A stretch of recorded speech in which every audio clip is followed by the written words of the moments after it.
Mais que fait la police, ma brave dame? Ben, vous inquiétez pas, la police travaille énormément, alors qu'elle soit police nationale, qu'elle soit gendarmerie nationale, bien sûr, vous l'aurez compris, qu'elle soit française, belge, luxembourgeoise, américaine, canadienne, bref. Nos autorités travaillent, soyons très honnêtes sur le sujet, ça bosse énormément, avec les moyens du bord, même si le bord est de plus en plus large avec des budgets, des hommes. Mais soyons très clairs, face aux pirates informatiques, c'est compliqué tellement il y a de pirates informatiques. J'ai vu un chiffre passer dernièrement sur un magazine russe.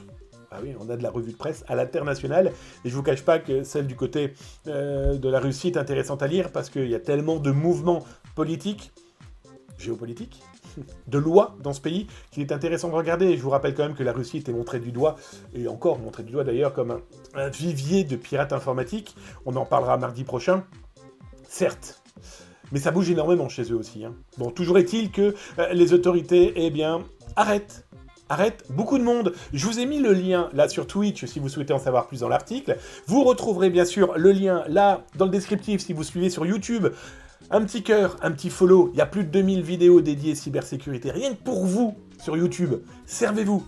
Mais le petit cœur, le petit follow, ben, ça fait plaisir. C'est une récompense. Je vais être très honnête avec vous. C'est des pépettes, hein. On va arrêter de se voiler la face aussi. Ça rapporte pas des milliards, mais ça permet de payer aussi tout le boulot qui peut être fourni gratuitement. Je vous rappelle quand même que le gratuit, ça coûte très cher à produire. Voilà. J'ai posé mes petites larmes dans ce coin-là, et j'ai fini de faire ma pleureuse. Mais toujours est-il que suivez la chaîne, et donc du coup sur YouTube, vous avez le lien directement dans le descriptif, là en dessous les amis. Alors, dans ce cas-là, c'est très intéressant. Pourquoi? Parce que les autorités viennent de mettre la main et viennent d'arrêter, surtout, et ça, c'est topissime. Ah, pardon du gros mot, j'espère que je ne serai pas banni par toutes ces IA qui n'apprécient pas le moindre petit gros mot, mais ces enfoirés, donc pas les IA, mais les pirates informatiques. Alors, plusieurs ont été arrêtés où ils organisaient des sextorsions, vous savez, hein, c'est la manipulation de photos et de caméras en se faisant passer pour une belle blonde, une belle brune, un beau roux, un beau brun, peu importe, et piéger les personnes par caméra interposée.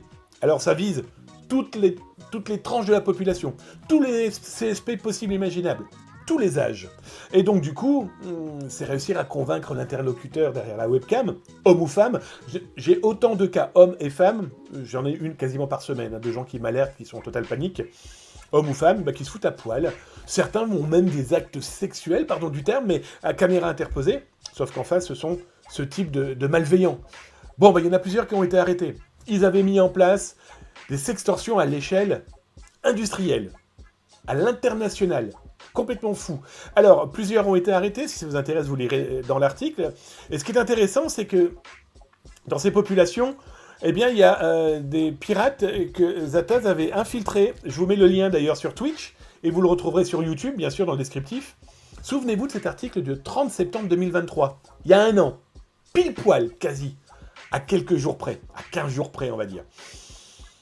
Oh, on avait trouvé le moyen d'infiltrer des pirates informatiques qui faisaient des sextorsions, qui se faisaient passer pour la police, bref, ces brouteurs qui adoraient faire croire tout et n'importe quoi à des gens qui malmenaient, et d'une manière complètement folle, avec, et selon les autorités américaines, plusieurs millions qui ont pu être volés, dont l'un des premiers groupes était en cours de voler quand même 6 millions de dollars, eh bien, dans des exactions et dans des malveillances, malheureusement pas si bien menées que ça, mais suffisamment pour piéger les gens, pour que ces derniers tombent dans le piège. Donc, je n'hésite pas à le rappeler perpétuellement.